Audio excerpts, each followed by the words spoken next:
Hey everybody, it's Farrah. Welcome back to Crosstabs. So I have been really under the weather for the last several days, so I'm going to try to keep it short this week. A couple weeks ago, I sat down with my really good friend Dan Hahn to just sort of externally process everything. And I think it's enough of a conversation that's worth a listen that I'm going to share the whole thing. So during this, you'll hear we tried to work out why Chuck Schumer is like this, how advertising ruined everything, why DOGE is doing whatever it's doing, and what even is resilient technology and why is it society. So if you don't know Dan, you really should. He's principal and founder at Very Little Gravitas, a strategy consultancy. He was the editorial director at Code for America. He was also the lead strategy consultant for Vision 2023, California's statewide strategic technology plan. He led the creation of California's first digital service, the Child Welfare Digital Service. Before his work in civic tech, he was a creative director in advertising. He worked on brands like Nike, Facebook, and Coca-Cola. Before that, he co-founded Six to Start, an award-winning digital game design and storytelling company. And like me, he went to law school. But unlike me, he got a master's in software engineering also. So you're either going to have a great time listening to us meander through this conversation or you won't, but I guarantee you will learn something. Because I forgot to ask him at the end of our conversation, here's how you can follow him. He is the author of Things That Have Caught My Attention, a newsletter to which you can subscribe.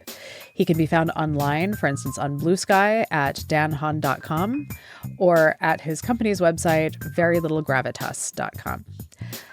Back next week, hopefully sounding a bit more hale and hearty. Here is my conversation with Dan Hahn. So you were talking about psychographics Yes. and Cambridge Analytica, and I don't know if you saw today, but one of the things that I saw skeeting past my Blue Sky timeline was someone digging up a profile or an interview with Charles Schumer, who we're talking about today, and everyone, and he's the main character today. A piece on him in the New Yorker from 2007, where he effectively admits to keeping two personas in his head all the time. And then this set me down the rabbit hole of the Baileys, who weren't originally the Baileys; they were the O'Reillys because, but they changed the name. That was too ethnic, though. Exactly. Yes. Needed to play better nationally, which he says out loud. I mean, so then I go back and I'm like, okay, right. So these are personas, and when did personas come in? And when did we start using them in user experience? And that was kind of like the mid 80s, like starting to be the 90s. And then, like we were just talking about, Ogilvy appeared. And personas started being used in marketing as a way to talk about and think about how you reach people. Which just made me think about it because we were talking about the ad agency business and advertising and media and their role in this world that we're in right now. Yes. I mean, it's funny because in, 2021 maybe, I came across this thing about Chuck Schumer and his imaginary couple, the Baileys of Massapequa, and lost my mind. I think I wrote a Medium post about like how bad personas can be. Right. Because they've long been a little bit of a thing that I think is extremely useful in some instances and then really not useful and often counterproductive in a whole lot of other instances. And I think some of it is like skipping over that cultural divide of like using personas to think about users and their use cases and what they're trying to accomplish with a product and that sort of thing into marketing. And I think a lot of things, once they kind of get on the radar of marketing, have a tendency to rapidly metastasize and then also become something else and something that, like in its best incarnation is kind of fine, knock yourself out, and yet also tilts into things that can be really, really bad. But yes, he decided that he had this like perfect little picture in his head of this middle-class couple in the middle of Long Island. And initially they were the O'Reillys, but then he said in one of the interviews that was too ethnic, so he renamed them the Baileys. And he consults them in his mind when he's trying to think about what to do. And so I imagine that the Baileys told him that like really they think it's far more dangerous to have a government shutdown. Oh, definitely. Than, yeah, I was thinking I imagine that that's how he came to this conclusion. Right, I was thinking someone should write a follow-up piece. Say that 18 years later we caught up with the Baileys to ask them how they're doing. But it's funny because and this is not quite what we're intending to talk about maybe.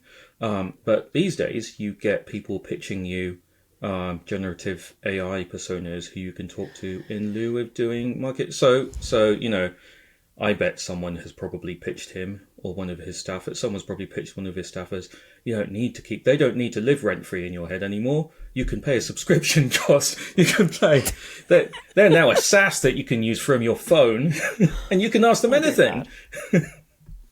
I mean, I think that this is one of the problems with like just in general the moment that we're living in, which is this kind of like reality distortion zones in every direction. And I was telling someone about this the other day that like in 2000 or so when I was at Chiat and working on the Apple business, it was kind of before the comeback. And so huge brand, not a big budget.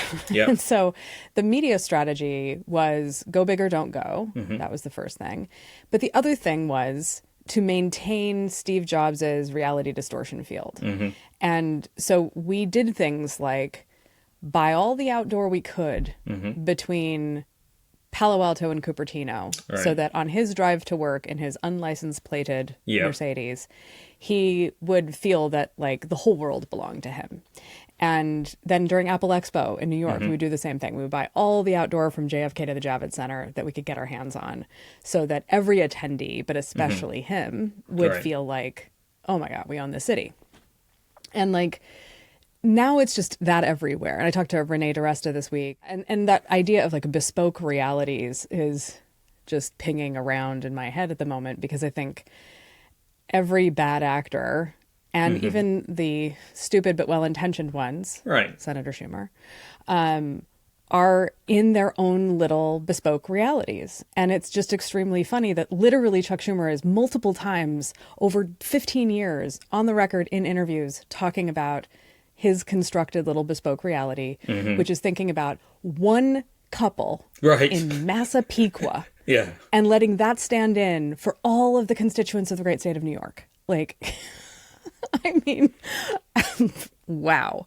But this is, you're absolutely right. Like the kind of progression of how you get from one place. I mean, who knows how he got to the idea of the Baileys exactly. But this idea of, we'll develop these personas. Those are the new, the origin of all of this was demographics. We want to buy women 25 to 34. We want to buy men 18 to 34, whatever. And where do we find that audience? Well, it's probably based on the type of content that they consume. And so we'll buy, Monday Night Football and Days of Our Lives, and that'll get us where we want to go. Into this more complicated set of ideas that are like, well, what are their attitudes to things, and how's their self-esteem, and do they have meaningful connections with other people, and do they think of themselves as trendsetters, and yada yada yada. And that I think is in many respects, honestly speaking as a market researcher, pointless. Like a lot of times it doesn't help much. It certainly doesn't help with media buying most of the time. Certainly not traditional media buying. I think the interesting kind of innovation was the switch from the social graph to the interest graph as a way to kind of weaponize or monetize those ways of getting in front of people, that we would get into their heads kind of in context of their mindsets and interests. And of course, interests don't have to just be like, I like baseball. They can be I love owning the libs. Right. We said the same thing at the same time. Yeah. Exactly. But I think like this is we are living in the world that the advertising industry built without knowing it was doing that. Like you will not convince me that I don't know, maybe you can. Maybe you know some people that I don't know. But like I was in some of those meetings and we were just like, well, we want to be able to get some kind of feedback loop on how many people experienced this Samsung brand activation on Facebook. So we need them to like the page to see the brand activation, which is some, flash in an iframe inside of the Facebook experience. And like, that was all we were trying to accomplish, was to be able to tell our client, this is how many people saw the thing. So I was on the other side of this. So my recollection, when I kind of passed through the Facebook brand account when it was at Wyden, I remember at that time thinking, but a like doesn't mean anything. I don't understand why, don't we want, I mean, you're Facebook. You can do so many other things with just behavior. We should be talking about features and not how many likes we can get. I was like, seriously, are we talking about likes? But maybe that was because one of the reasons why I ended up in advertising, because of all the alternate reality game stuff that I'd done. And the difference there was that we had gone, that entire genre that we now know and that we see the same kind of behavior and stuff like QAnon and cults just goes super, super hard. So the argument there that we had for, what's the other kind of interactive experience that isn't, buying media and getting someone to like it, was basically, how many things can we get someone to do? Right? And how many people can we get to do that? And even to the extent of what's the most ridiculous thing that we can get someone to do? Can we get thousands of people to do it? Can we get tens of thousands of people to do it? And then ultimately, I think a lot of the realization was, like, great, you've got 5,000, like, unless you're joining this up, you've spent a fair amount of money, like, not a lot of money, but you need to spend a respectable amount of money, and then you put together this experience. It lasts about 3 months. If you want to keep it going, then it needs to be an ongoing production. So now, you need to think about it in a very different way. And then for what? You've made your, more than 1,000 true fans, but you're P&G. You don't give a shit about that, really, don't you? Well, and I think a lot of this was this trying to, Renee and I talked about this as well. This kind of idea of attribution was the great promise of digital marketing, right? And so we'll be able to connect an impression to a purchase in a way that we haven't been able to do with television, or Right, and we still can't do. No, we still can't do it. Like, right. That's the hilarious part of it. And obviously, like, in the earliest days, we couldn't do it because, well, most brands did not sell direct to consumer. Right. And many brands still do not. Right. And so you still have, like, I talk to people in the book publishing business, and, like, they know how many units they sold to Amazon and how many units Amazon sold back to them. Right. But they don't really know anything about the sell-through. They don't know who Amazon sold to. They don't have access to most of that data. And, Amazon doesn't really care about that data that much, except for deciding how many more books of that type to buy. Right. But like, that promise of attribution was this thing that I think exists because, frankly, the easiest thing to cut in times of cutting is a marketing budget. Yeah. And when you're trying to prove the value of the marketing budget, you're trying to prove that it actually does connect to sales in any possible way. Yeah.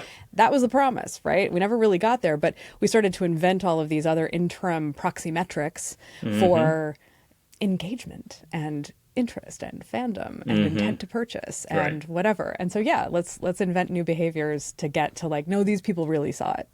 Like, we're not just going to have it appear in the feed, because at the time we couldn't, like, pay to promote a post. No. So it was like, how do we know if anyone saw the thing if they're not right. if they're not incentivized the whole to like deal it? was about the organic. Right. The whole deal was about the organic. Yeah. Yep. Which was totally a real thing. And of course. totally meant, like, it really meant something when you liked something back then. It was a really deeply considered relationship that you had with a piece of media or something. And then so kind of that goes, so actually that's interesting, because we were talking about pattern recognition and William Gibson, and him getting it and making it so clear back then in the early 2000s, like 2003-ish. Yeah, the book came out, I think, in 2003.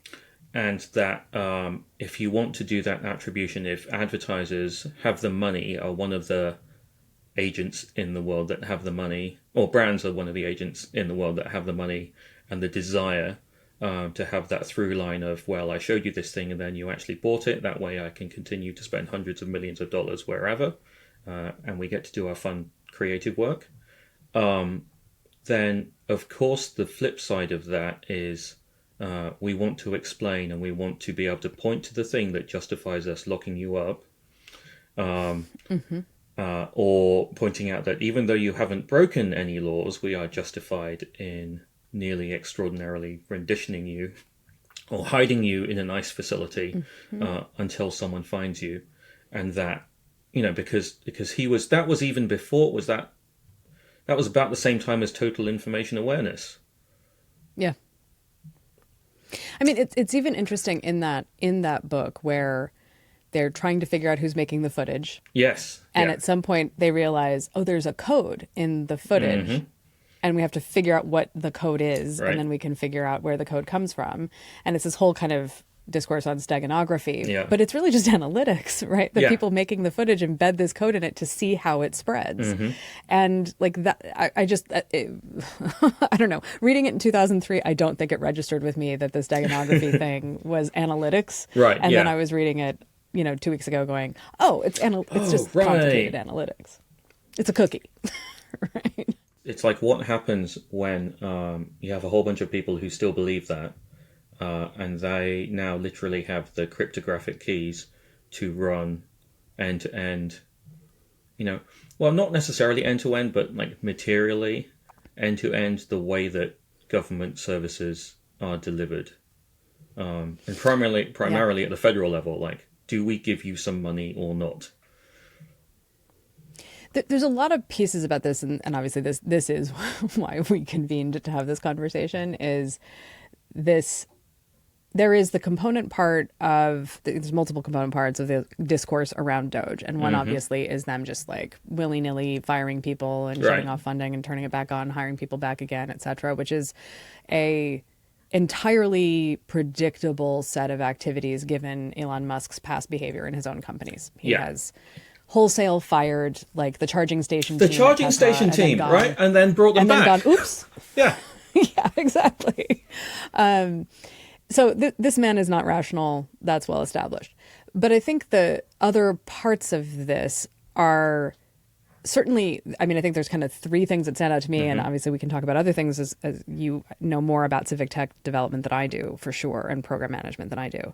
But there's kind of three things that stand out to me. One is, last summer, I talked to someone from the American Statistical Association who did this report called The Nation's Data in Peril. And one of the things she shared with me is that there are actually quite a few prohibitions on merging data from different data sets in the government for good reasons. There's also there's probably a way that a ethical group of technologists could build an integrated data set that doesn't actually pass all of the PII back and forth between those data sets. Yep. But in any event, Congress prohibits associating data sets with other data sets. You do not want, from a particular point of view, efficient government. Right. And I think this is, in addition, this is like an evolution of the government should be run like a business. Right. And, it shouldn't, because it isn't a business. Yeah. But then this question of efficiency and what even the hell you mean by that, efficiency for what purpose is one big question here. And they are so convinced that there is this. I think one of the other things that I have found really frustrating over the last, we're only 60 days into this presidency at best, is like the kind of granted, there is a great deal of waste, fraud, and abuse in the government. Yeah, obviously. And it's like, sure, but most of it isn't malicious. Most of it is just actually duplication of effort and ancient tech and bad trade. Like Alistair Kroll and I were talking about this, that the $5 to $10 million to fix the Social Security database. Right. And they're like, well, we don't actually lose that much money accidentally paying dead people versus the cost of fixing it. And his argument was, but that's a very reasonable price to pay for closing down that vector of distrust in government. And maybe that should be now a worthwhile investment for people. But this is part of the challenge, is what exactly are they trying to gain out of so-called efficiency And do we actually want it in government? And I'm curious about what your experience with that has been. I mean, like I realized, and I think this is, I just think this is funny because it also plays, it's got that intersection with some of Musk's camp, which is that, all right, do they think Social Security should exist in the first place? So if you take that as a given, so just assume that there is some sort of program that should exist, and they think that there's too much overhead, then just give people the money. A whole bunch, you're getting fraud, waste, and abuse, and you've got bureaucratic overhead because ideologically and through compromise, there are a whole bunch of rules about who can and cannot have it. So if you just give it to people and you don't get them to prove it and you don't ask them to send, 5 bullet points of what they've done this week, right? Which was really interesting because when that happened, I made this offhand, and it's kind of those things that happen kind of context free. I was like, imagine if this is how an unemployment insurance program was run. Imagine if this is how you got your unemployment. And a whole bunch of people replied saying, yeah, but this is what you have to do. Like, you have to tell them what you've done every week. And because it's social media, I didn't take the characters and was not minded to say, but there is a qualitative difference here if you have to if the mechanism for doing that is replying to an email. And then in this case, what someone is likely thinking, well, just run an LLM on that and have that decide. Yep. And the thing is, they're not wrong if you want it to be more efficient. It is actually, if you take, and this is kind of a big if you decide, if you could magic hand wave the accessibility issues, and if you were able to say, right, everyone is able to reply with an email, we'll just give everyone a phone and then fine, you can reply with an email, or we'll have a phone number and then you can read out your 5 bullet points, right? Yeah. Probably would be cheaper. But then you get to the ideological point of it, which is, no, the reason why there are so many questions and there are so many hurdles is because people don't want to give you the money in the first place. Because they don't want you to qualify for it in the first place. So it really comes down to, and that's one of the things that I didn't really understand, or I find it hard to understand about the people who are trying to predict what Musk does or whether he's political or not. It's like, you look at the way he's run his companies, you look at the way that he treats technology, and it just feels like it falls out. It felt like it was pretty obvious that as soon as he was going to walk through the door, I've got a pretty good model of what he thinks and where he's aligned with what people deserve and whether people deserve it, just based on how he has been, literally and factually reported to have treated people before. Like, these are actual things that have happened. We don't have to rely on the Bailey version, right, of Elon Musk, because we can just go and see what he did. So that's so that's where it kind of that's where it's gotten a little bit murky, I would say, because you have people like Jen Palka, who I think, in my view, inexpertly kind of tried to get across the point of view that, yes, we actually do need to make a lot of changes to the administrative state. Right. And we've been trying to for ages, and we haven't really been able to. And whether you think those changes need to be towards one political position or another, I think everyone can agree that the interactions could be easier. And that's why we have stuff like Biden's EO, right, on customer experience. I think it was customer experience, which again was like one of those, I guess you're compromising with the people who think government should be run like a business, and you're a customer of the IRS, which is not a way you want to encourage people to think of the relationship, really, No. And that irritate the nuances that we're not wrong. Is there an opportunity? It's like, what type of crisis do you use to kind of do the Etch-a-Sketch shake? I saw this argument from Mikey Dickerson, who was the first administrator of USDS, the digital service, right? And he's like, look, if you decided it was okay to disrupt Social Security for, say, 2 to 3 months, right, and you had the political backing to decide what Social Security was going to be, could you do a ground-up rewrite to support that policy inside of 2 to 3 months with a small team of smart people? Probably. Like if you decided it was okay for it to only service, I don't know, 50, 60, 20% of the people who are currently entitled to it, could you do that? Yeah, you could do that. I mean, they're not wrong. You could get a lot done, and I think the thing about I think the thing about Doge that could be really interesting is that it is a way to unequivocally point out and help people realize that technology is political. Yes. Right. Like, it's not a neutral Yes. tool. It does what you want it to do, and you decide what you want it to do. People decide. Yes. And I think it also reveals, I don't know if it does or not. What it has once again punctuated for me is that a lot of the waste, fraud, and abuse comes from all of the conditions that we place on every program we administer. Yes. Right? We can't just say, here's a pot of cash, use your best judgment. Right? We can't just say, here's a pot of cash, everyone over 55 gets it. Yeah. And so we're constantly means testing things, and we have imperfect systems for reporting that someone has died, and we have imperfect systems. I mean, at the same time, I've had multiple people say to me, like, literally within 2 days of a relative passing, they've received the letter from the Social Security Administration saying you have to return the check that was sent this month because you're not entitled to the Social Security check of the month in which you died, even if you were alive for several of the days of that month. You are not entitled to the Social Security check. So someone's making that report efficiently and someone else is making it inefficiently. I don't know. But the thing that I do think a lot about is really, what are we trying to accomplish? Like, what is the purpose of kicking a whole bunch of people off of Social Security, except to eventually do what Grover Norquist always wanted to do, which is shrink it down so it's small enough that you can drag it into the bathtub and drown it. Right. And if we're going to do that, just do it. Like, my feeling about it is, like, stop screwing around and just shut it down, like, to some degree.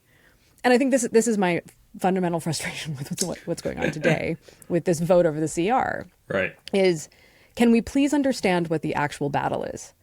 Because the idea that, like, well, a government shutdown would be very bad because in the period of time in which the government is shut down, which could be indefinite, the president's going to do whatever he wants. Right. Well, I don't know. I've been sitting here for the last 55 days, and he's been doing whatever he wants. Yeah.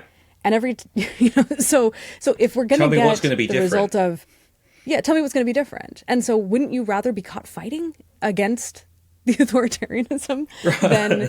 And so, like, I don't know. Dana Boyd made a similar, like, oh, it's a really hard decision. Like, it would be really bad for people to have the government shut down. It's like, but we're shutting down the government. Like, the lights are going out.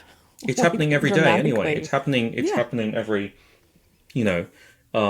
yes, one of the important bulwarks against this kind of thing happening is challenging all of it in the courts, which is happening and is working. Like, it's one of the layers of defense, right? And I was on a call in the hallway track that I was running last week. Rebecca Williams, who's at the ACLU, was talking about, look, you have to realize that courts are an important part of this, and they're actually doing their job. They may not be going as fast as we want to, but they are also, we are winning, and it is exposing, you still have to do this. You can't completely throw up your hands and say, well, they're ignoring the law anyway. But what is interesting, I think, is that, I think what you're saying is, well, look, can we just cut to the chase here?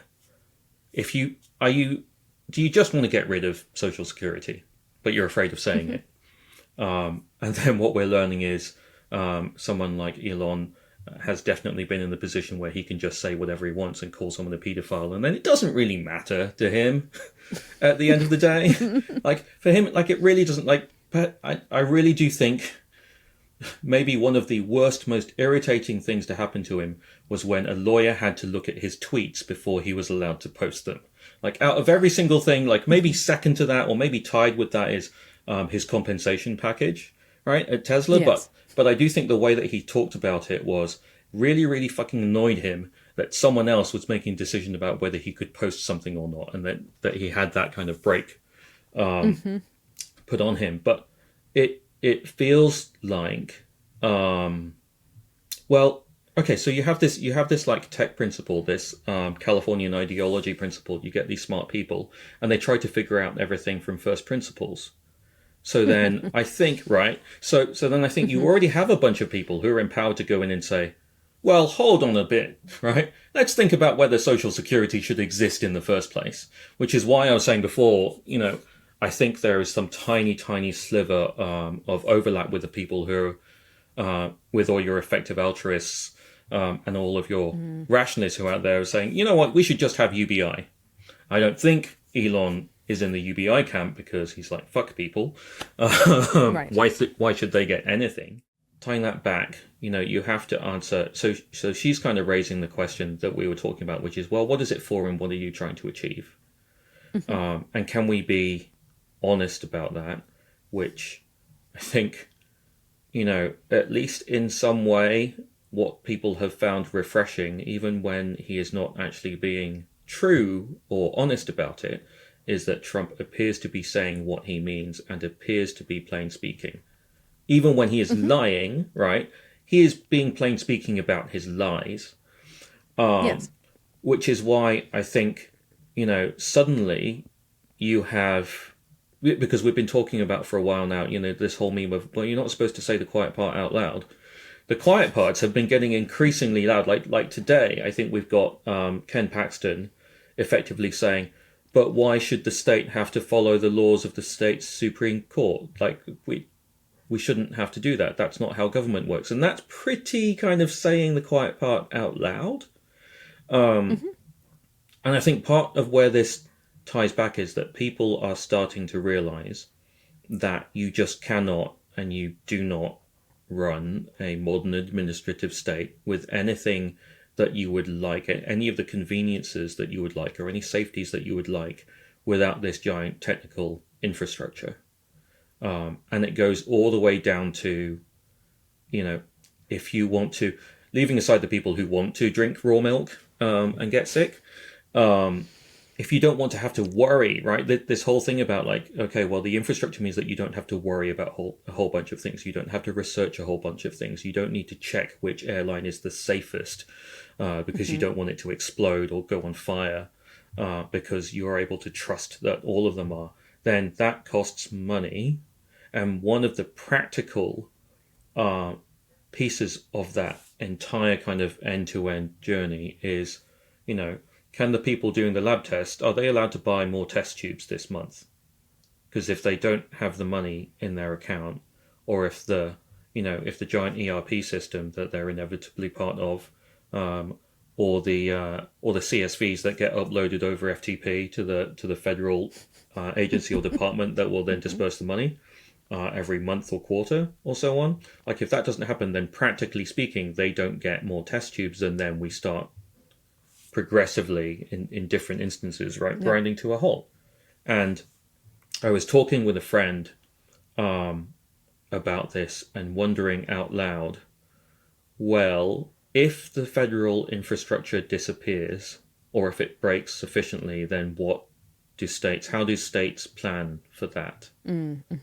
Like, and then does it get around to California saying, for example, the California state government saying, we will write IOUs to everyone to whom the state pays for services, that it would otherwise get reimbursed for by the federal government to keep things going.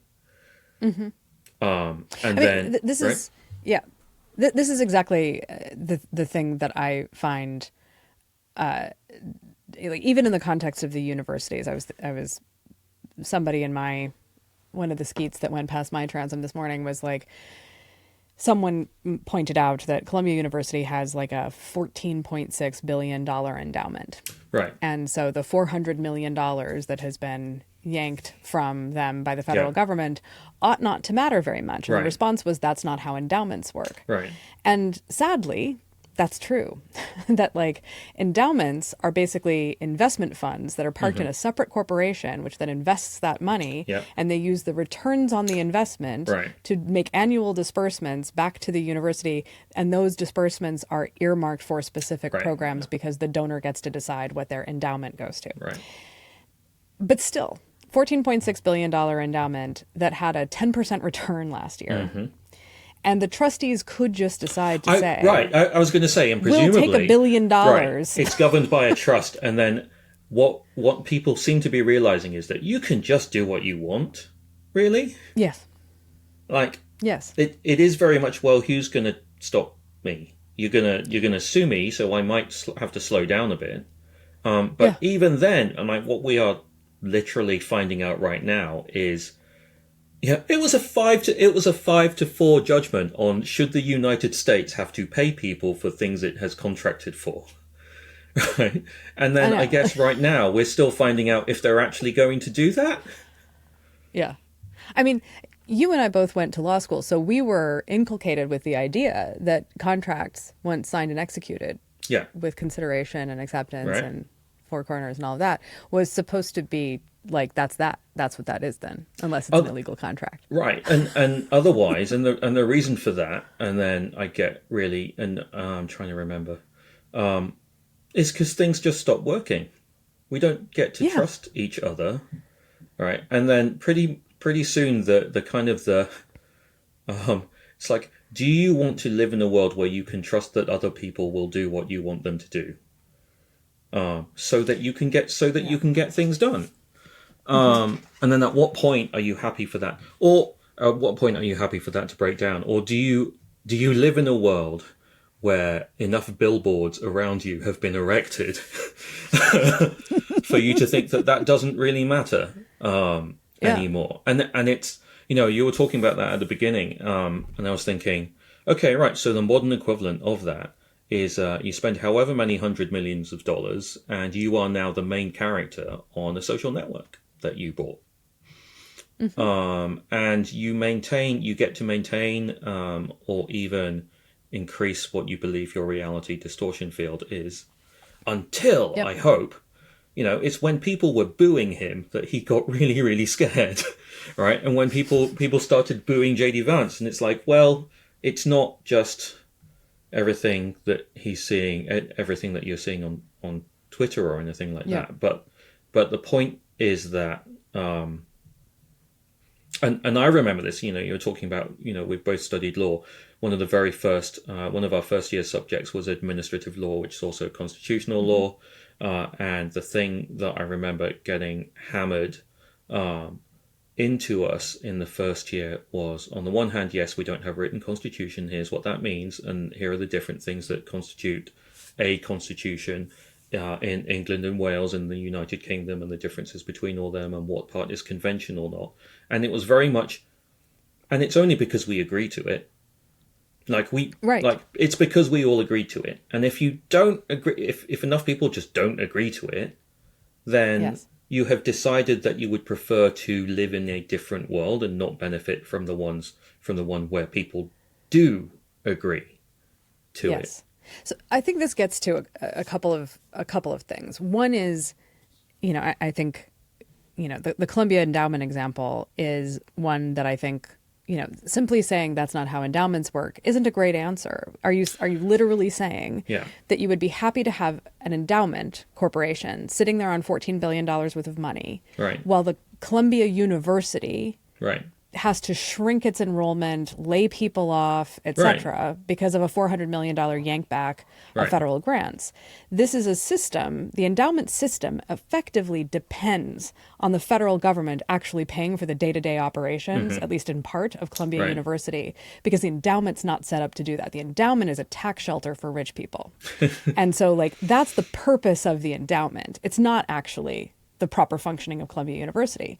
And so I'm a little bit in a LFG mode in my life right now. That is my season. Yeah. And so my feeling about this would be, I dare you, trustees, and I dare you, people who donated to the endowment, to tell me that I can't use this money to educate students.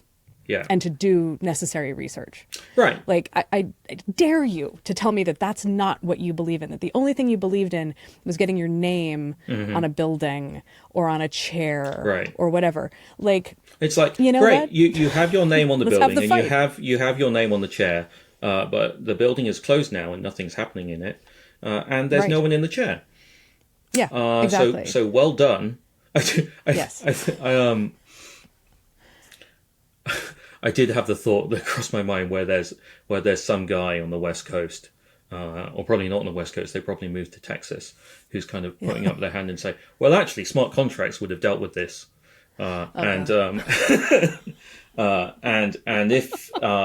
if that endowment, for example, which is going to happen because we're going to have a sovereign wealth fund in cryptocurrency.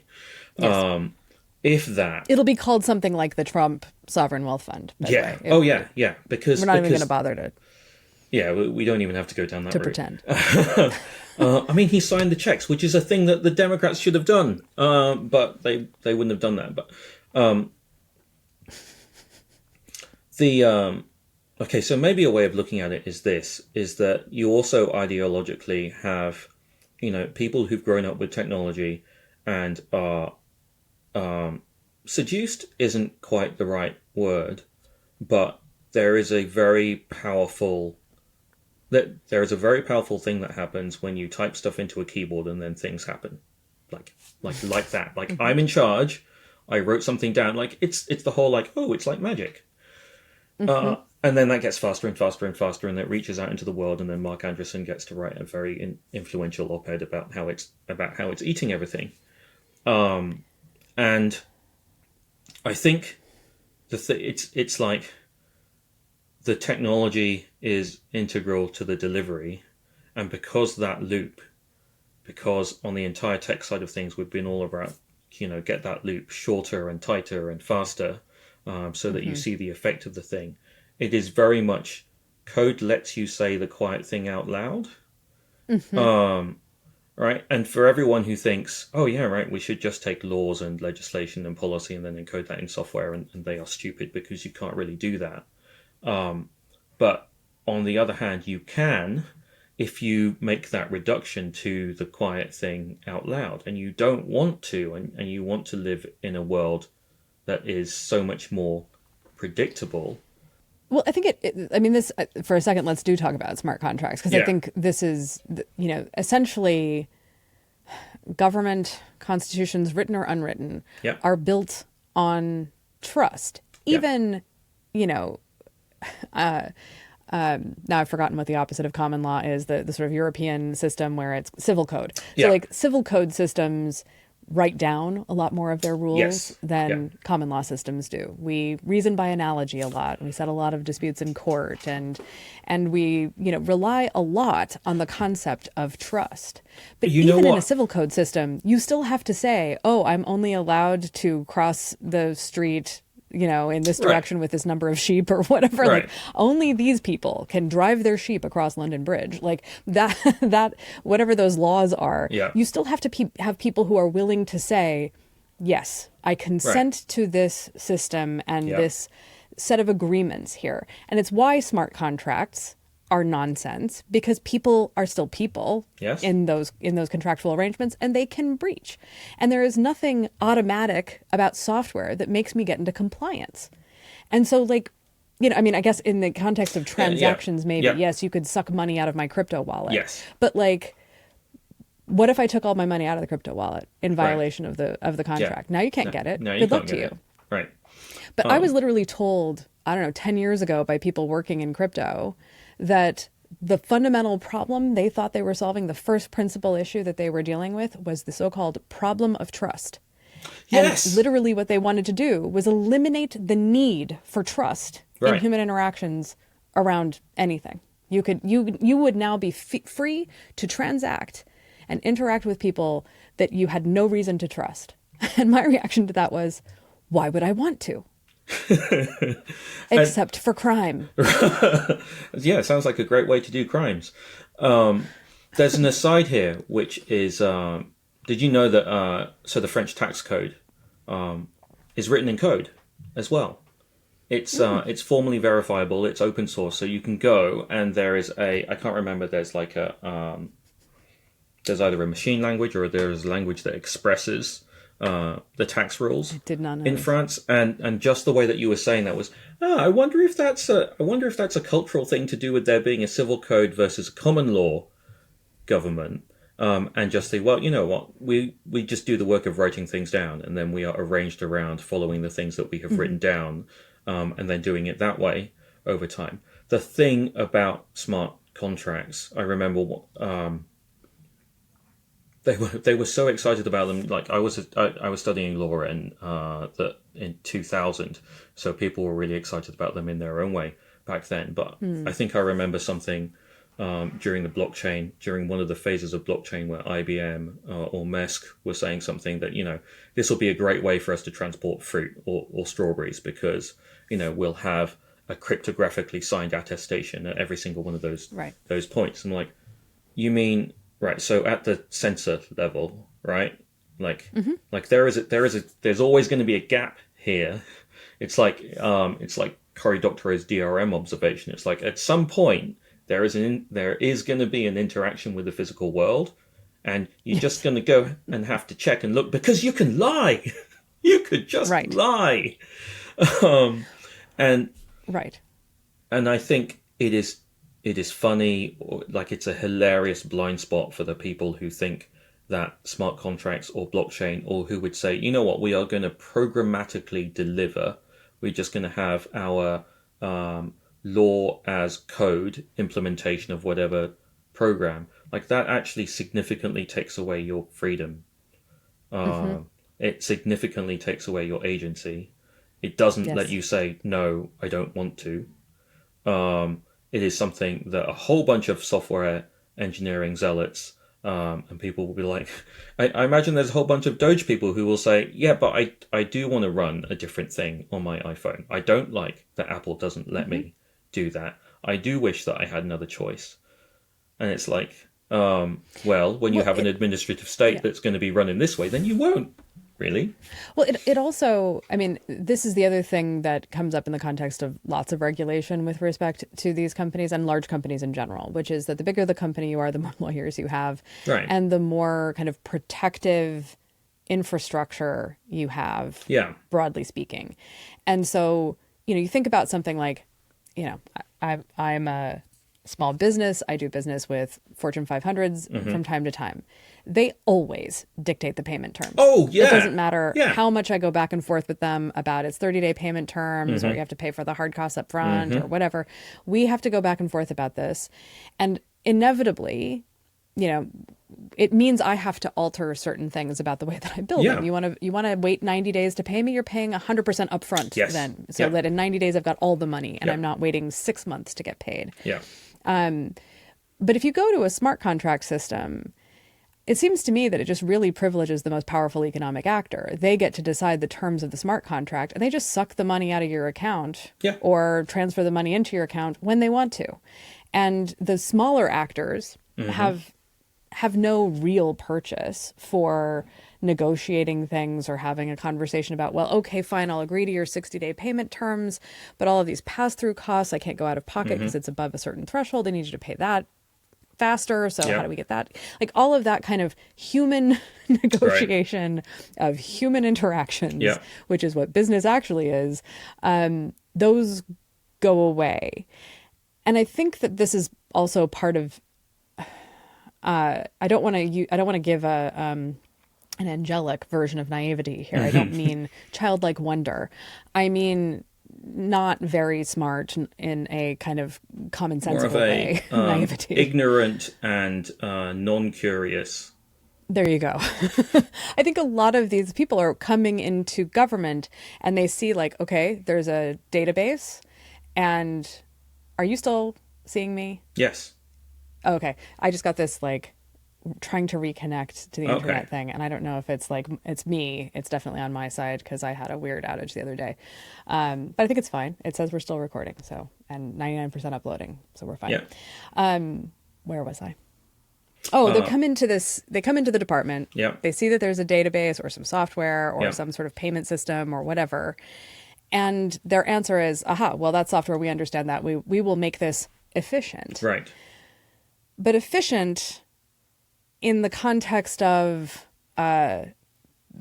PayPal is different than efficient in the context of government. Like, this is one of the things I think about quite a bit is What I mean by efficient government is actually effective. Yes. That like they're able to execute the things they have been mandated to do.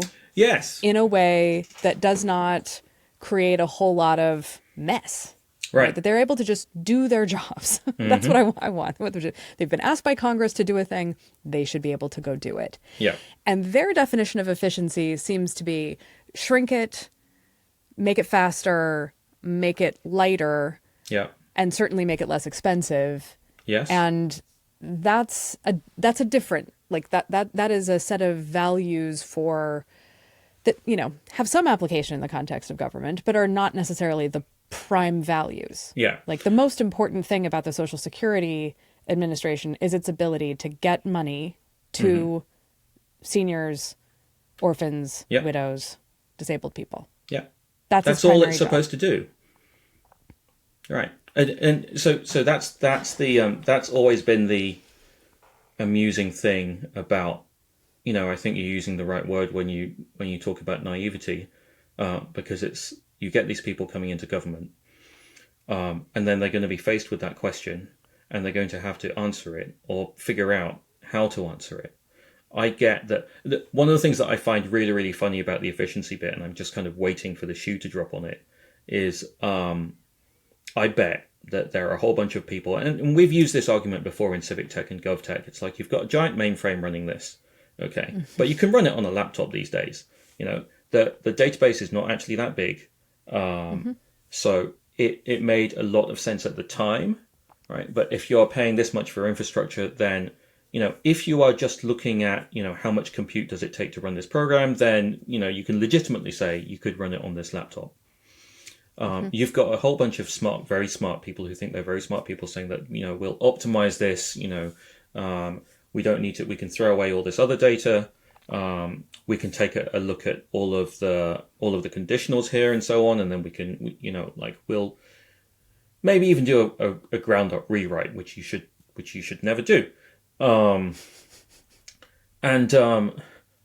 they think that they can get it to run on this thing, but at the same time, you know, to run on a laptop, and they think that that is the efficiency that you should go for, right?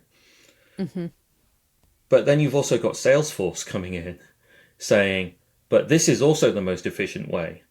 And I find it like the model that I have of all the Doge people is, why would you use Salesforce when you've got 3 smart people, a pizza, and then you can do it in whatever, you can do it in Rust over the weekend? Like, why should you pay for Salesforce? So I'm really looking forward to this in some respects, because it's like, well, why would you pay for Salesforce if you had smarter people to implement it internally? And yeah, but say more about why you shouldn't build it from scratch. Why you shouldn't build it from... Well, okay, so you've caught me there. The reason why you shouldn't build it from scratch is that if you are doing a migration from your current state of affairs. So what I'd like to do is, you know, you try to decide if you've got a greenfield implementation or not. Then you get to do everything, and you get to look at all of the rules again, and you get to look at all of the policy again.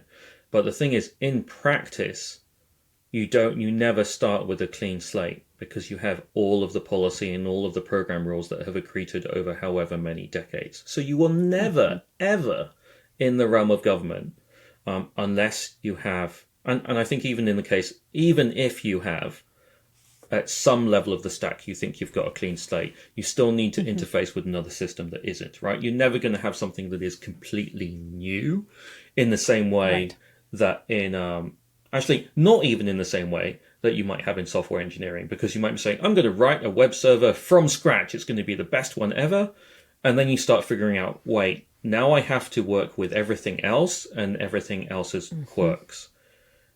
So it's this thing about, you know, there is so much, when you come down to it, practical implementation detail, because the world is not abstract like that. You do not model the world like that. It just doesn't fit.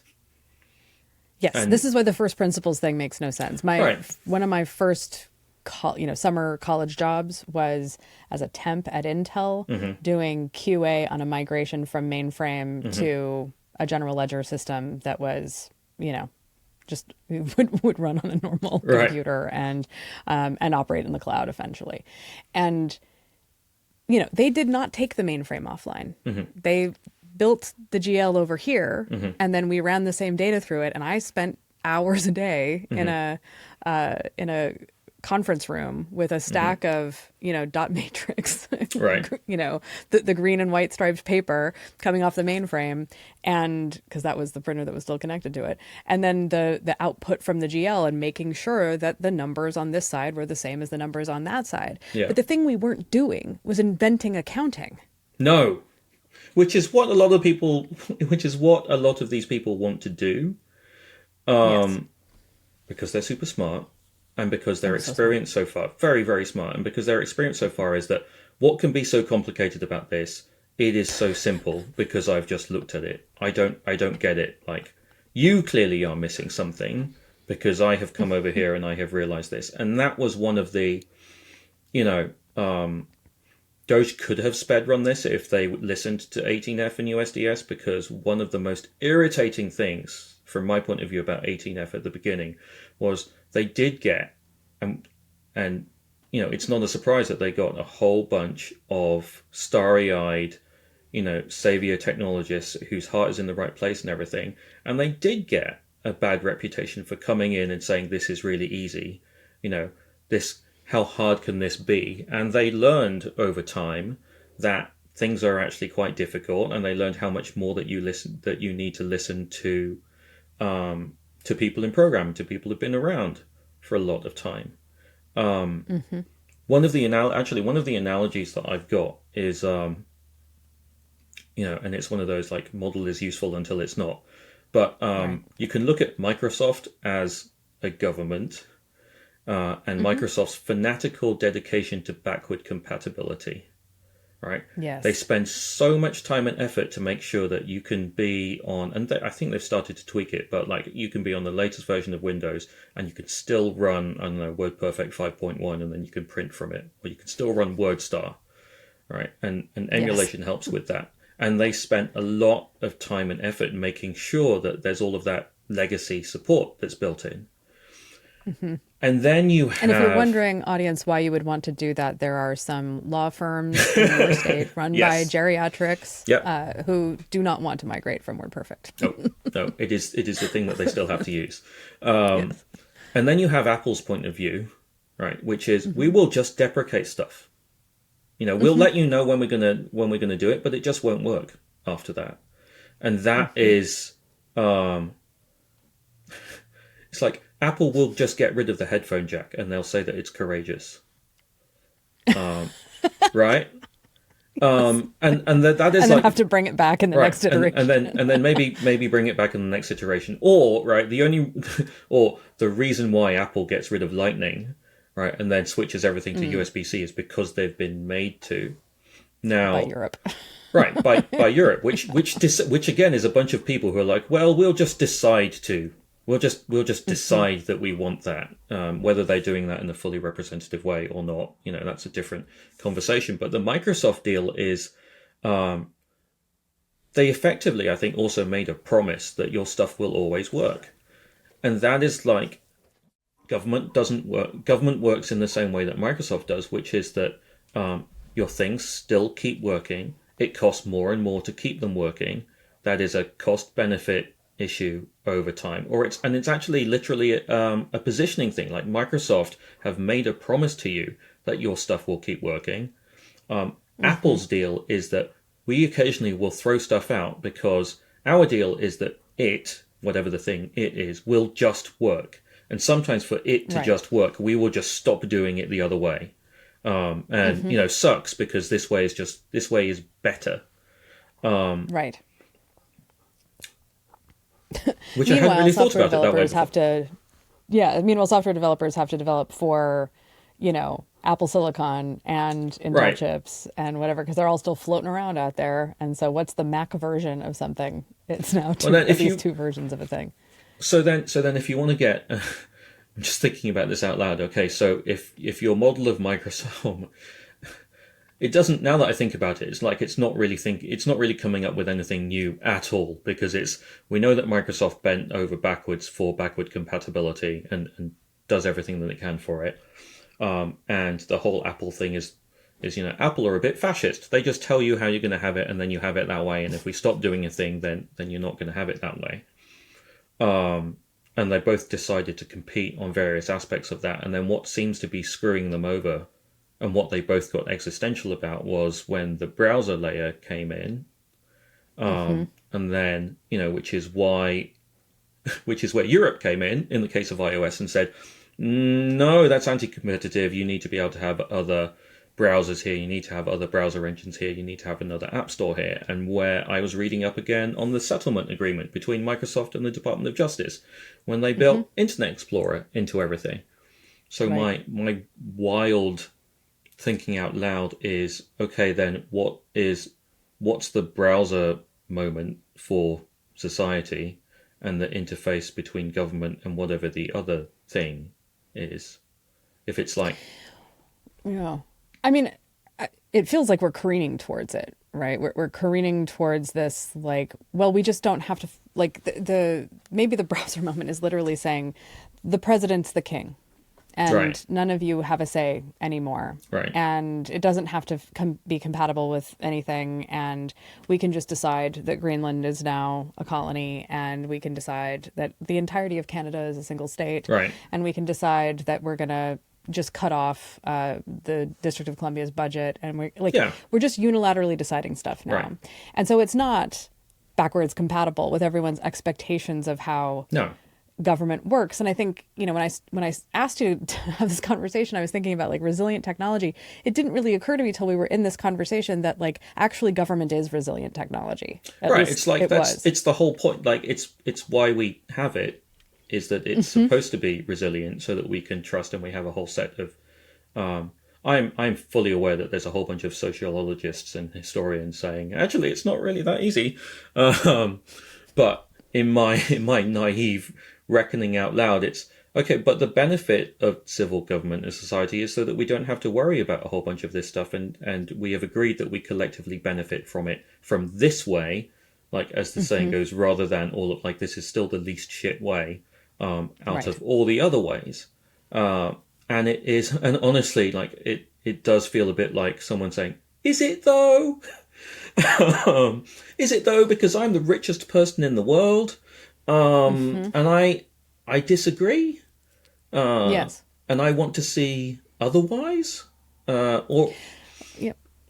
I mean, it's the same with things like the strategic Bitcoin reserve or crypto reserve or whatever. And even just the name of it is nonsensical. Like strategic reserves are typically of materials. Yes. Or, used to be gold. Right. But like a strategic energy reserve makes some amount of sense. You are going to stockpile, gas and oil and whatever, reserve a certain amount of extraction for our strategic purposes, which chiefly would be one of our international suppliers cuts us off. Yes. Or a disaster occurs and a refinery that we are dependent on goes offline. Right. And like for a long period of time. Like these are... That's why it's a strategic reserve. There isn't a strategic reason to reserve Bitcoin apart from keeping the price of Bitcoin high. Right. Or so that my Nvidia stock keeps going up. Like if you want a strategic reserve, then it should be of potash so that you don't have to keep getting it from Canada. I mean, or or your strategy is we will secure our supply of potash by annexing Canada instead of trading for it. Where they sell it to us, and then we grow some food, and then everyone's happy. That seems to be slightly more efficient, because otherwise a whole bunch of Canadians would get really annoyed, and then everyone would have to get tied up in a very violent disagreement. Yes, but I think this also speaks to another one of the kind of hidden first principles here, which is it is reading like the people who are in the executive branch at this moment, Yeah. and their compatriots in Congress who are willing to hand over once again their authorities, is that actually government isn't for everyone. No. And that like this is not actually a system that is meant to serve everybody who lives inside the boundaries of the country that the government is meant to govern. Mm-hmm. It is really a cash grab for a handful of people. Yeah. And a way to punish people you think don't deserve things. I mean, this is part of my complaint about means testing in general. Like, Yeah. I was talking to a relative about the Biden administration bringing down certain prescription drug prices. Mm-hmm. And her comment was like, that's great. I don't have diabetes, Mm-hmm. And my blood pressure medicine wasn't on the schedule. Right. And so it's still really expensive. Yeah. And, and it immediately tilts into the like, well, I didn't make the lifestyle choices to wind up with diabetes. Right. And it's like, first of all, you don't have to make any particular lifestyle choices to wind up with diabetes. Yeah. Secondly, but you and I, like, we got into this conversation. I said, but we can agree that someone doesn't deserve to die Right. because they have diabetes, right? She's like, oh, of course not. And I was like, right. So the correct response is, what we want is all the drugs Exactly. negotiated for. Yeah. Not, well, you shouldn't get your insulin subsidized because I don't get my blood pressure medication subsidized. Yeah, it should be, great, how do I get some of that? Not, Yes. you're not allowed. Right. But we create the scarcity model, and these guys seem to be like dialing that up to 11 by saying only the richest should get even richer and everybody else can go screw themselves. So that makes me None think of you about... deserve it.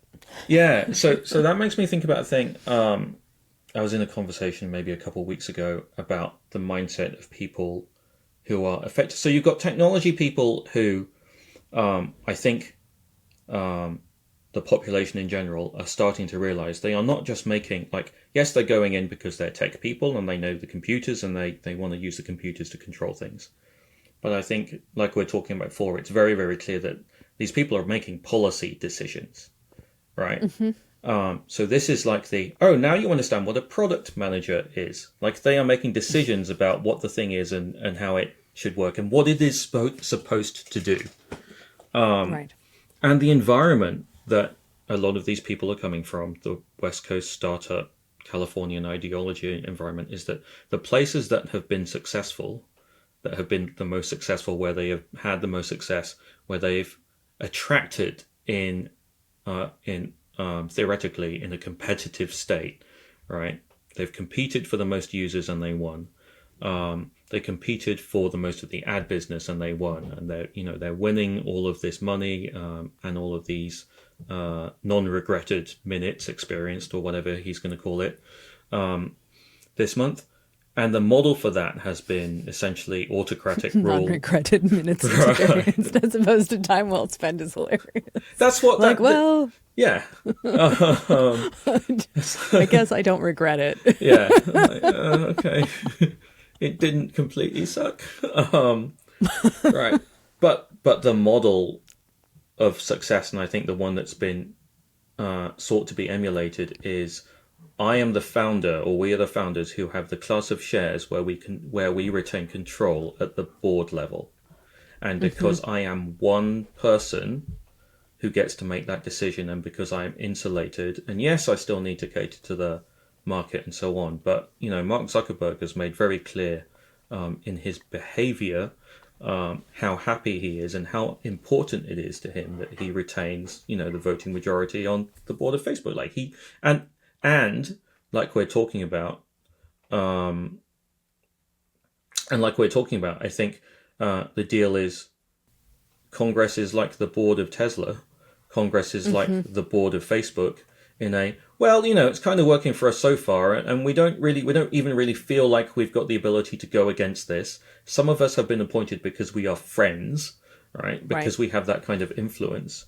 So I think you do have people who have a very limited experience of the world where they can make a small change and that affects a lot of people in the real world, where they are allowed to make to file the edges off the world, right? We're allowed to make these decisions like, okay, we're segmenting, right? We're only going to do it for these people. And the other thing that I was thinking about is this whole philosophy and the whole way they think about doing business is also to build a moat around themselves so no one else can get close to them. Yes. As you were talking, I was thinking about that as well, that I think in some respects also they lucked in to the moat. Yeah. And part of the way they lucked into the moat, I think they're hoping to replicate here. Right. Which is they did, in fact, fundamentally upend a way of doing business. Oh, totally. Yeah. Not just doing business, but also just life. I mean, it's yes, they're not wrong. But even I think about, like, you alluded to the kind of ad business and the way that has now been gobbled up by, Google, Meta, Amazon. And a lot of it was this kind of complacence and kind of disbelief, right? Which is a thing I am still kind of obsessing over. I think actually we are living in an era of just disbelief, and have been for about 20 years, of like, WPP just doesn't believe that they will be upended by Google and Meta. They see Google and Meta as instrumental to their aims, not as them being instrumental, and not even particularly high priority instrumental to Google and Meta's aims. This accidental upending where, like, the legacy players just didn't believe for too long that they would be disrupted. Right. And I think right now this is, what it looks like with Congress. With Congress not even the Democrats specifically, but Congress just doesn't believe that the president would grab all the power. I mean, what is... and yet they keep handing it over. Yeah, so I was going to say, what was interesting in the last 24 hours or 48 hours was seeing the reporting about the provisions where Congress would give up its ability as any check on tariffs, right? I think I saw that. It's like, well, we do have that, but here you go. And I think, like, the whole success of something like Uber, the whole success of something like Lyft is they just decided to ignore the rules. Yes. Right? The whole success of Airbnb is they just decided to ignore the rules. They decide so that they could get entrenched enough. And this is the pitch, right? It's like, offer enough user value until you cannot be removed. And then suddenly the entire negotiating balance is flipped over, where, now you have a whole bunch of people who own Airbnb places, and then they're lobbying their local government to say, well, we actually want, this is a significant part of our economy. And the irritating thing, and I think this is the same with Congress, this is the same with media, this is the same with WPP, is, I used to, was Radio Cab here when you lived in Portland? Yes. Right. Yeah. So Radio Cab was also like, when I moved here, it was also like Wyden's cab company. And I kept using them all the time. They were great until one of the times that they just completely failed to get me to the airport. And they couldn't even let me know when someone might come. The person I was talking to at dispatch was like, well, I've let people know that you want to be picked up, and we'll see who comes. And at that particular moment, it was, I will just use Uber now. I just, like, I wish that you had got your shit figured out. I wish that you had seen the opportunity here. But also, I completely understand that you would not have been looking for it because you have other stuff to do. And it's always been this whole kind of like, okay, this institutional disruption. Well, and they also don't have, like, they don't have the cash injection of venture capital. Yes. They don't have people on staff who are software developers. They have people who drive taxis and dispatch. Like, we had the same thing when I was first in New York. If you wanted to get anywhere in the outer boroughs, in particular in the part of Brooklyn that I was mostly in and then eventually living in, there was a cab company called Arecibo, and I think that they still are around. And you called them, and you told them where you were, and they would say 7 minutes, which became in my group of friends, we started to refer to a 7-minute period of time as an Arecibo. And so, that was that. And they, I think, eventually got to a place where you could book online. I have vague memories of them trying to launch an app. But it was never going to be the kind of glossy user experience with lots of incentives to use it. And also, when Uber enters into these markets, traditionally, it enters in way cheaper than the existing services. Yes. And that is also because they were on ZERP right. and could therefore afford to subsidize everything that they were doing for a while. And then by the time that they have to start, recouping any of their expenses, they're entrenched and they've knocked out of business a lot of those players or just relegated them to utterly minor players only used by people who don't have smartphones. Yeah.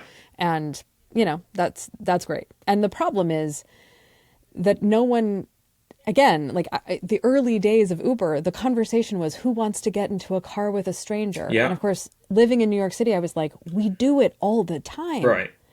What are you talking about? Yeah. And it's like, it's not that I want to get in the car with a stranger. It's that I need to be somewhere. And I didn't have any other options. So, now I am prepared to take that option. Yes. It relies on, frankly, also, especially because the real pitch for a long time with Uber in New York City was two things. One was how unreliable and how not well developed the subway systems are outside of Manhattan. Right. And the other was the racism of cab drivers. Right. That they wouldn't go into certain neighborhoods and wouldn't pick up certain kinds of fares, and Uber wouldn't do that to you, theoretically. Okay, so this is a really interesting thing to think about it, right? So there's an unmet need in society that, one point of view is we should have better public transit, right? We should have that. It's generally good for society if people can get to where they want to. At the very least, you can make an economic argument for it because then people can live in different places and yada, yada, yada. So one way is that, like you're saying, so Uber exists because a bunch of people hacked something together and they borrowed money, right? They got VC money and they got larger and larger amounts of VC money on the promise that they would be able to pay that back. And that's why, and because they can demonstrate that there's a need for it and then there's profit in it. And then they have to change CEO because their CEO was not respectable enough. And they accurately identified stuff like, well, maybe we can be good enough if we get if anyone could be a driver, right? And we'll just change we'll just change those processes. But basically, it was someone was willing to invest in that, and there was the money for it. The way that we would do that in government is that we would either borrow that money, we'd have a local bond measure, right? Or we would get that money from tax. We would raise taxes for it. And I think that is maybe that's another way of looking at the way that the scales have been significantly tipped, is that if we are not going to spend money for things, then if they are still important, which is the way that we say the market is supposed to work, then the market will go do them. And then you actually don't have a choice anymore. Right. Because your choice is between Uber and Lyft. And that's not really much of a choice anymore. Right. Well, and I think this is another way in which the argument about running government like a business, that's not what they're doing here either. No. The aim of we're not going to spend all of this money. Frankly, I think it's unclear what the purpose of not spending that money is. I mean, my suspicion is it is to buy a couple, $100 billion worth of crypto. Property, and stick it in a strategic reserve that can then be spent at the discretion of the president or whoever is really in charge. And then, because if it were, I was looking at where we have a bunch of biz dev meetings. And one of the things that I do with companies that are publicly traded is I read their 10Ks. Right. And so you go see how are they doing financially and what have they been spending their money on and not spending their money on. And a bunch of these companies have, for obvious reasons, given economic conditions, had to reduce their spend on certain elements of the business, particularly marketing, not exclusively though, in order to increase their payments on debt service because interest rates went up. Right. The thing they don't get to stop doing is paying the debt. Right. They can stop spending money on ads. Well, wait, hang on a second. I mean, they well, can no, go okay, negotiate the debt down. Yes. They can, but like if you have large companies just suddenly decide, you know what, we're just going to default on $100 million worth of debt that we took on in order to do an expansion or whatever, then like, well, that's going to be really hard on them as a business. Yeah. And, so they're making service payments. They're not radically paying down that debt, but they have to make the service payment, right? And ordinarily what you would think is if you suddenly came into a realization that you've just been wildly overspending over here and you could recoup all of those expenses, there are kind of, one would think that a thing you might want to do is reduce your exposure on your balance sheet, at least a little. Right. And you might want to do that before you start paying dividends to your shareholders. Now, I recognize that is not necessarily the investor mindset. The investor mindset is give me my dividends. But then again, like that is now the only thing that I can see that we're planning to do. The only kind of policy scenario I have seen put forward for all of the cuts from DOGE is so that we can afford these, to extend the 2017 tax cuts and see them and raise them by like $1 trillion. And so like we need to cut all of this money so that we can give money back to people who make a ton of money already. And so that is not paying down the debt, which they howl and wail about. No. It's not doing anything about budget deficits, really. I mean, they call it that, but like we'll just be in the hole on other things because you're not using the cash you have to pay for the other programs you have to do. You're sending it all out the door. Yeah. And I think like this is, I think we've kind of actually got to the thing I've been trying to understand, which is, what are they on about? And it's like, well, they don't actually believe in government at all. No. Like this isn't the project. Government isn't the project. Making government efficient isn't the project. No. The project is there's a big pile of cash sitting right here. Yeah, this is an opportunity. We think we know better what it's for. Yeah. And it's not for you. Yes. The person who put the money into it. It is, if there is however many billions of dollars floating around for Social Security, then it can be put to better use than being given to people. And we know what that is, and that it definitely does not involve being given to people because we are smarter than you. And so this is the other, and I don't know if this is the blind spot that media coverage has had. One of the things that I'm increasingly encouraged by is the degree to which like Kate Conger and Ryan Mack have been involved in the New York Times coverage that is not technology coverage, because now they're starting to realize, oh wait, these people understand, it's like, okay, well, now we have another Maggie Haberman, but for Elon Musk, right? And we have some sort of access to this incredibly important person who was important in different ways already, right? But not treated that way. And again, like I was saying, the thing that I don't think enough people understand is they don't actually want to make government, like you say, they don't want to make government more efficient. They never wanted to. He's never shown any indication of doing that. Elon, by all accounts, has been very, what shall I say, like goal oriented. There is no government goal. Like I believe that he is a total space nut, right? He grew up with all of that science fiction, and the way he talks about it is like it's manifest destiny to get into the stars, and he wants to live that life. And that's what he wants with SpaceX. I think that's the same thing with Tesla. The payment stuff is maybe a way to get there because it's also a way for him to get, like, he loves Ian Banks so much, right? And this is one of the hilarious things about his misunderstanding is he wants to be in that Ian Banks universe. Like that's what he wants. Right. And government is not the way to get there. Fundamentally for him, right, it is just not the way to get there. Who is it? Is it Sid Harrell who talks about science fiction is not is not a roadmap? Right. Yes. Snow Crash is not a manual. And then this has come up every single time because you look at, especially with the whole metaverse thing, like it was like, this is the required reading if you want to be able to survive the next 20 years, you need to read Snow Crash. And then at the same time, like, yeah, you need to read Snow Crash, but not for that reason. Not so you can build it. Yeah, not so you can build it. No, no, for the opposite reason.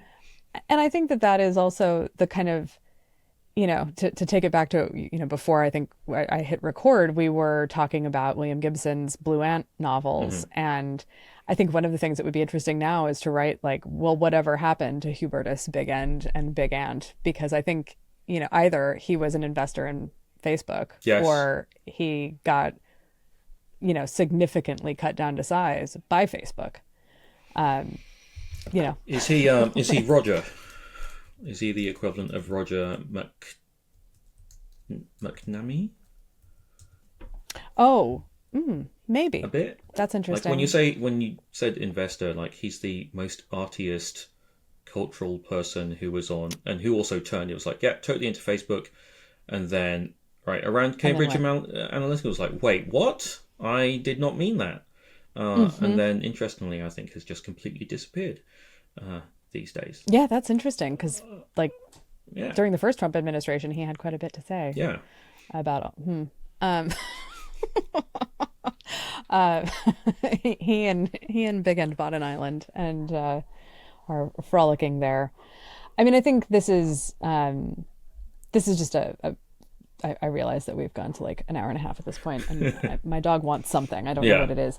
But this has been a slightly different conversation that I think I vaguely had in mind. Yeah. But I think it's a valuable one because I think fundamentally it's like, there's this NPR clip going around of an NPR reporter questioning someone from DHS about why they deported this guy from Columbia University. And he just keeps going back to like, well, you came in on a student visa. It's like, yeah, that was then, this is now. He's got a green card. He's married to an American. Like, what difference does it make what kind of visa he came in on? And, 5 years ago or whenever he came in on a student visa, I bet he didn't anticipate October 7th and everything that was going to happen afterwards. He didn't come here to protest the U.S. government. Nope. He didn't come here to protest Israel. He came here to go to college and then met someone and got married and, was on probably the path to American citizenship. This is what we actually wanted, I thought. Yeah, I thought that's what we wanted too. This was our cultural imperialism working. Exactly. And yet, like, the thing that was impressive about the clip, the reason it keeps going around is she didn't take the bait on that conversation. Yes. She's stuck with what kind of speech gets you deported? Yeah. What are you allowed to say lest you be spirited away by the United States government? And stuck to that and just the extreme kind of clarity of the question and the directness of the question so that the audience immediately clocks that he is neither answering the question nor telling the truth. And so it doesn't really matter that she keeps repeating the same question essentially over and over again. It's not the conciseness of the question or repeating it. It's that the question itself is framed in the clearest possible way where the actual stakes are represented in the question. Yeah. As opposed to this, it's why I find it frustrating to do the well, I agree that we have to root out waste, fraud, and abuse. It's like, yes, but do you really think that's what they're doing? Right. I don't think that's really what they're doing. So why are we talking about it? Tell me the actual thing, right? Yes. What is the actual thing, not the abstract thing, not the label for the thing, not the fake model for the thing. Yes. And the same thing is true. I think we have gotten twisted around on what government is for. What programs like Social Security are for. People seem to think that it's just some sort of, I don't know, that we've lost the plot on what it's for. It is for keeping people who otherwise would be in poverty. Right. Out of poverty. And so that's the point. This is the way that I would explain, all the deal with why programs are complicated. So the story that I would tell about the social services stuff is that, so SNAP is a thing where the people we elected as our representatives agreed with us that no one should starve. That's what it's for. It's that we should not, this is a really rich country. We have enough to go around and no one should starve. And we are happy all contributing to that pot. And then after that came, apart from some people, not for some things, and maybe not, and only if they're actually trying to do something else, right? And not kind of getting away from the base question of, do you think people should start? Are you okay? Yes. Are you okay with that? The thing that I'm encouraged by is the videos coming out of town halls held in the Midwest, full of people who I recognize from my wife's, they're the people I would see, the boomers and older in my wife's small town church in Missouri. Yep. And they are pissed off and they are asking very simple questions of their representatives and they are not getting straight answers. And so that's happening to them directly, and they're experiencing that, and that's, perversely one of the things that I am prepared to accept as a great thing right now, because that's a group of people who historically have been really great at organizing to do things like get books out of schools. So it's not like we're entirely aligned here, but it's come onto one of their issues where there is alignment on, wait, you're supposed to be taking care, like you are supposed to be taking care of me, and I care about my social security, or I'm a veteran and I care about how you're treating veterans. There's a thing that I remembered about that just came up to me about, okay, well, if you take people seriously about treating government like a business, and kind of coming on to what you were talking about, which is occasionally you will make a bet, right?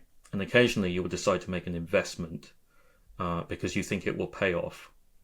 Now, if you have a whole bunch of tech people, you may think, for example, that it's a good investment, like Facebook does, to make sure everyone has internet access.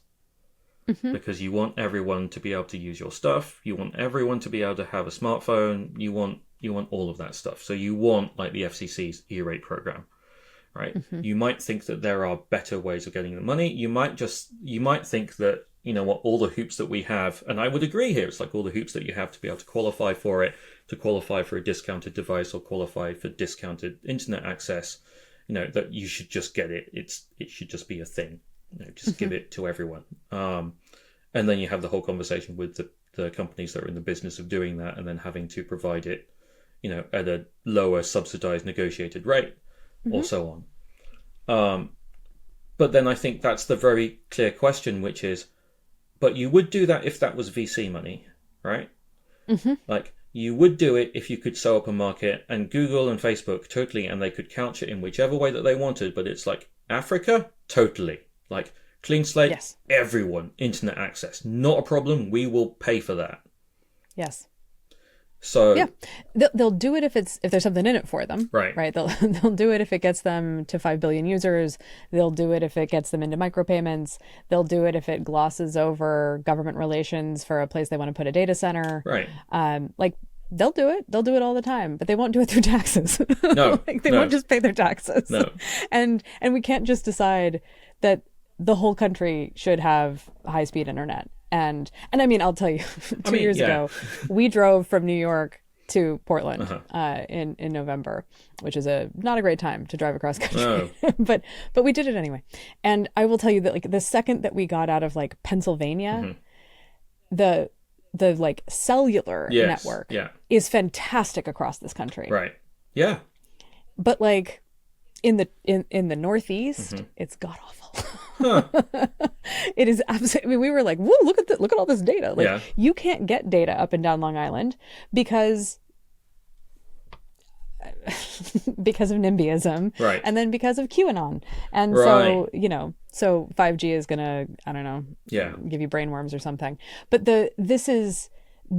you actually have kind of distilled the real sort of, I didn't mean this to be a philosophical conversation actually, but the question of, like, what is a real resilient technology is in fact people cooperating. Like, we are social primates. We survive and got to be however many billion people we are now by mostly trusting each other, actually. And by mostly collaborating for our survival, actually. And that's the actual resilient technology. And these sociopath rationalists who think that, like, that is not real, and that, they're kind of like, well, yeah, I accept everything's nasty, brutish, and short. People are essentially self-interested and not even self-interested. My line about barely this is conscious. Yeah, barely conscious, social endocrine systems in meat suits running around trying to get laid and reacting to stimulus. Like, that's all that people really are. Yeah. And so the only ethical thing we can do is optimize for the trillion people that will exist in 200 years or whatever. Yeah. And, like, first of all, again, right, not a manual. No. This is not what sci-fi is for. But It is just like, they're wrong. They're just fundamentally wrong. Yes. And they will be proven wrong because that isn't how humans survive. And the thing I keep thinking about is, like, I think a lot of people on the internet right now are expecting it to just, like, we're going to accelerate and get to The Walking Dead. Yes. Like, it's just going to be complete technological breakdown and societal breakdown, and all of the things that happen over 12,000 seasons and multiple spin-offs of Walking Dead, which I have watched 80% of. And yet I think it's probably more like Moscow 1988. I think it's like, you still get to go to a warehouse rave. Yeah. You still get to read some books. Right. You still get to pass contraband music around. Right. You still get to gather with your friends and just kind of be careful about what you say. Yeah. You don't have very much money, but you're not uniformly out on the street. Right. You might be like sick, but you're not. But you're not dead. Right. Yes. Poor but not destitute. Sick but not dead. You know, you can make decisions throughout the day, just not all the decisions you used to be able to make.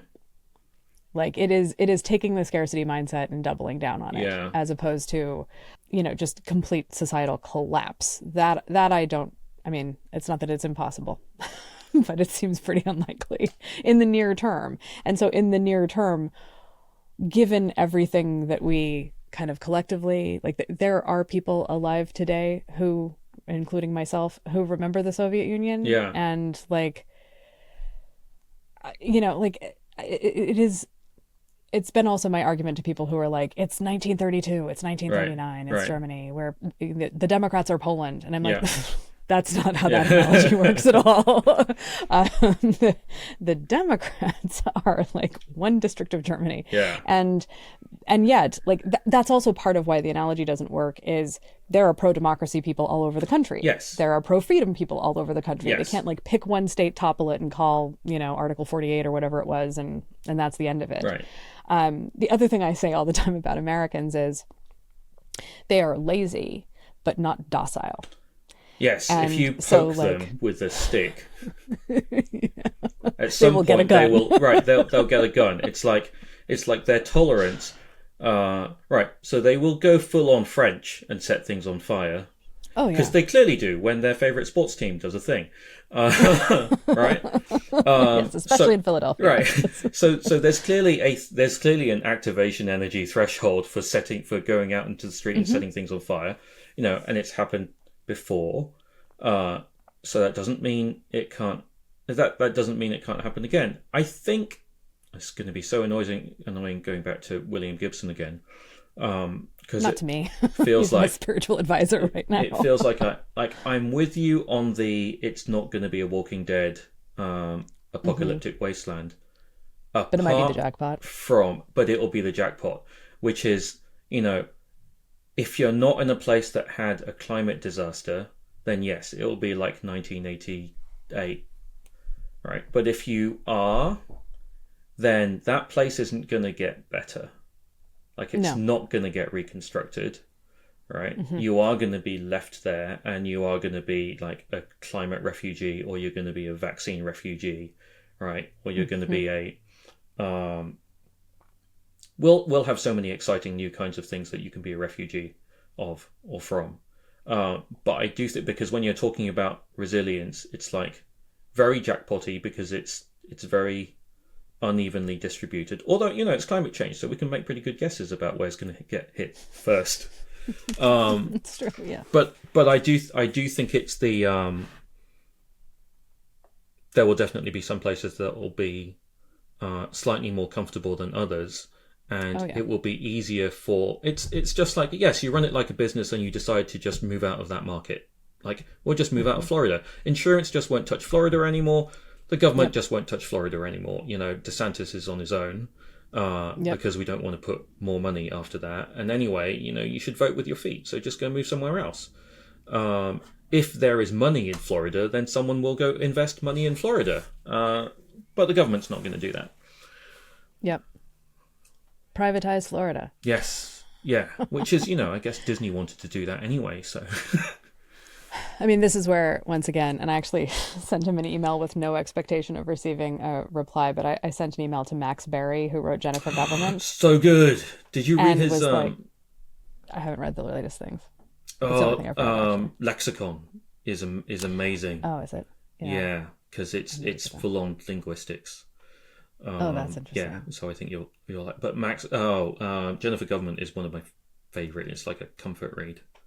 It's a weird comfort read. I mean, it's very funny. Yes. And it is extremely absurdist, but lately feels less absurd. Lately it feels like privatize Florida. Yeah. And you go to the Starbucks elementary school, and you go to the Disney high school, and you go to the JetBlue community college. Yeah. Like, sure.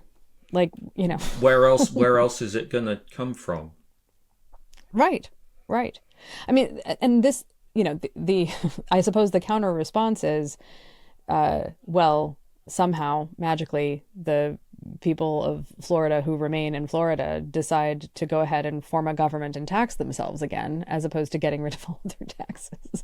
Like, apparently the latest thing is they want to do away with sales tax. And it's like, that's basically the only tax left. But that's all you've got left. What else are you going to do? I just feel like at a certain point, it's going to be like how the tech bros reinvent everything, right? Like it's like, ta-da, it's a bust. Yeah, ta-da, it's a bust, exactly. And so, like, I wonder if one of the things that happens, 30 years hence is, like, Floridians reinvent government. So that after spending the last 100 years dismantling it. I was just going to come on to that because and you'll probably have a really good take on this. Because the life cycle, we're talking about the feedback loop, right? So the tech people want the feedback loop to be as fast as possible, so that they can improve their product or service. But you can't make people's lives faster. You can't make generations faster. So there is only so much you can do, and there's only so much you can learn in your 20 years. And because the feedback loop just doesn't work that quickly, because it's physical stuff that takes time. You cannot, unless again you're going full on, Snow Crash is not a manual. You don't. Now that I'm saying it out loud, you don't substitute, a good 15 years of education. Apart from, yes, people have been trying to do that for a very long time. They're still trying to do the Young Ladies Illustrated Primer. Khan Academy was, we should be able to go faster. Why do we have to wait all of this time? And it's part of it is because it just takes that time for you actually need the years of experience to be able to figure it out. And that's how many generations will it take? And this is the most irritating thing, right? Because they're like, it's disruption and we need to get through this thing. But there are actual people who are going to have to live through that. And they don't have a choice about living through that. And frequently, and this is, I think, has been a failing of all of our wonderful neoliberalism is, yes, you've got that disruption, but what is everyone going to do in the meantime? Like, you have not provided the training. You've not provided the ability to switch, right? You've not provided another path out. You've just hoped and crossed your fingers that that's going to happen. And that happened for 40 years, 50 years? And those promises weren't kept. And then now it's like, and obviously they're not going to be kept. You get stuff like, and I'm thoroughly just talking off the cuff, you get areas which are historically heavily industrial, right? And you say, okay, well, if we're going to be smart about this, then the opportunity here is for you to go all in on green, right? So we're going to need a whole bunch of people we will invest, in wind power, and then we are literally going to go down and you are all going to learn how to do this, and you're all going to be part of the value chain that's going to, there are jobs to do now, rather than just waiting for that gap to be filled, because people will die in that gap. Yeah, I mean, as you're talking, that it reminds me of actually kind of my favorite moment in The Walking Dead. Did you ever watch this? Did you watch Walking Dead? Not. So obviously, something happens and there are zombies, and the first few seasons are just like a small group of people trying to survive together, and then encountering just the scarcity of not having access to technology, not knowing where everybody else is, lots of dead people trying to eat them all the time. And, but eventually they get to a place where they have banded together with other groups of people who are also trying to live in a ethical way. Right. Let's put it that way. And at some point, they've got this little settlement that they've created.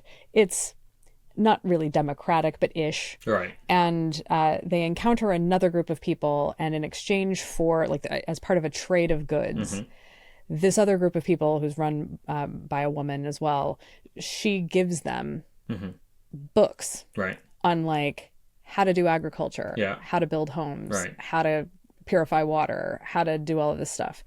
And it's like, that's one of the reasons why I'm not convinced about the social collapse, is like, a lot of people know how to do a lot of things. I live in a place that 9 months out of the year is rural Right. and agricultural Right.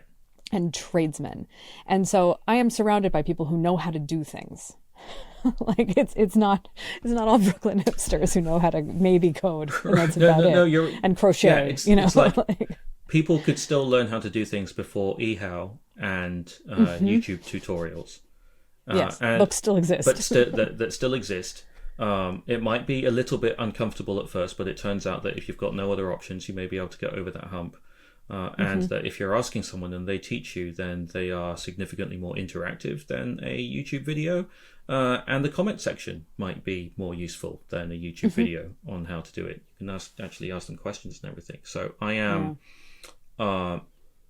it's like there'll also be an adjustment to cannot get thing as quickly as possible, cannot learn thing as quickly as I would like, would have to put up with it a little bit longer. And then maybe that turns out to be the reminder of, well, we could have those things because we had at least a minimum level of trust, right? And a minimum level of agreement about what we need to be able to get along. I also hold out some hope that something approaching civil society will gain some momentum in mass, and so that we're not simply trying to figure out how to clean the water, we're also reconstituting some kind of idea of collective action. And I don't think, like, the idea of government doesn't blink out. If anything, right now they are clarifying the need for it. And like clarifying the degree to which it is the most magical of technologies in that definitional sense of being invisible, right? Yes. Most of the time, most people don't think they're interacting with the government at all, right? And they are doing it while driving down an interstate highway. Yeah, I mean they're doing GPS, it while right? they have light. They're doing it while they have lights on. Right. It's just I mean, we've been going for a long time. Just on like that state capacity, if I imagine, like I was talking about before, if I imagine the federal government going away, or parts of the federal government kind of like phasing in and out, and especially in its kind of like money levers, it is a bit like, okay, so I'm thinking about living here in Portland. I probably don't need to worry about clean water. Like, the city can take care of that. I probably don't need to worry about electricity as much, just because of the setup that we have in the Pacific Northwest with, the public works infrastructure that we've got, and all of our wonderful and some of our wonderful hydropower and everything like that. So I probably don't have to worry about that, but it still feels like, I guess, is a thing that people that might start grinding to a halt is healthcare, because of how much and how many people are on Medicaid, for example, and don't realize it because, and this came up in a conversation, people are on Medicaid and don't realize it because it has had to be branded something else, otherwise they would be ashamed of it because of how it's been framed by one particular party. So that part is the okay, so maybe okay on water, maybe okay on, probably okay on electricity. I have no idea how food works and how that keeps moving around. But then healthcare, plenty of hazelnuts and Brussels sprouts. Yeah, and like, it's Portland. You can go outside and find something to eat, or find someone's chickens to eat. I mean, like, we don't really have an egg problem here. I know people I can hit up for eggs. But then I do start to wonder about healthcare, and the provision of care. Just even reading stuff like OHSU's emergency room is just full all the time now. It's gone past breaking point. So that'll be fun. It's like, yeah, it'll be great until, like, maybe more people will have more infections and broken bones won't heal as easily as they, back to 1989. Yeah. Yeah, I mean that's a little more 1889. But that seems to be the period of economic policy that the president really likes, is about 1889. He's apparently not heard about McKinley's second term. Yeah. But anyway, we've gone long, and I am always happy to see you. Always happy to chat with you. Always. But Dan, as always, it's good to see you. Thanks for chatting with me. Likewise. Crosstabs is hosted by me, Farrah Bostic. Production by The Difference Engine. Editing by Allison Preisinger of AMP Studio. Music from Audio Jungle by S Audio. You can subscribe to our weekly newsletter at crosstabspod.substack.com or visit our show page at crosstabspodcast.com. We are now on Blue Sky, Threads, and Instagram as CrosstabsPod, where we share links to new episodes and newsletters. We hope you'll follow us on your favorite platform, tell your friends about the show, and don't forget to subscribe on your favorite podcast service. If you want to learn more about what I do, you can find me on all the socials at Farrah Bostic or get in touch through thedifferenceengine.co. See you next time.